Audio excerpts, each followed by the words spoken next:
Hello, എന്റെ giant scrunchie universal scrunchie standards meet ചെയ്യാത്തോണ്ട് ഇന്ന് ഞാനൊരു ക്യൂട്ട് ഫ്ലഫി സ്ക്രഞ്ചി ഉണ്ടാക്കാൻ പോവാണ്.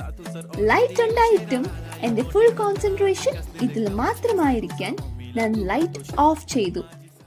ഒരു കാര്യം അറിയോ, ഈ ജാപ്പനീസ് നാടോടി കഥകളില് സുകുമോഗാമി എന്നൊരു ആത്മാവുണ്ടായിരുന്നു, a spirit. ഈ സൂചിയും scissors or even umbrella or clothing അടങ്ങിയ വീട്ടിലെ വേറെ വസ്തുക്കൾ 100 വർഷത്തോളം ജീവിക്കുന്നുണ്ടെങ്കിൽ 100ാമത്തെ ജന്മദിനത്തിൽ ആ വസ്തുക്കൾക്ക് ആത്മാവ് ലഭിക്കും. പിന്നെ നിങ്ങൾ ആത്മാവിനെ ഇഗ്നോർ ചെയ്യുകയോ റെസ്പെക്ട് ചെയ്തില്ലെങ്കിലോ അവർ പ്രതികാരമെടുക്കും.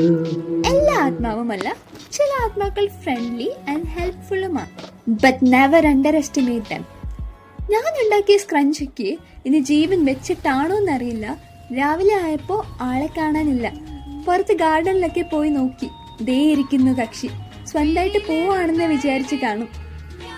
ആളെ പറഞ്ഞിട്ട് കാര്യമില്ല, ഒരു പൂ പോലെയൊക്കെ തന്നെ ഉണ്ട്. പൂക്കി സ്ക്രഞ്ചി, അതുകൊണ്ട് ഞാനൊരു പൂവും വെച്ചു കൊടുത്തു. എങ്ങനെയുണ്ട്? യാ, ഇതാണ് സ്ക്രഞ്ചിയുടെ final look. The thing I like about scrunchie is frizzy hair ആണെങ്കിലും നൈസായിട്ട് ഇങ്ങനെ ഊരിപ്പോരും.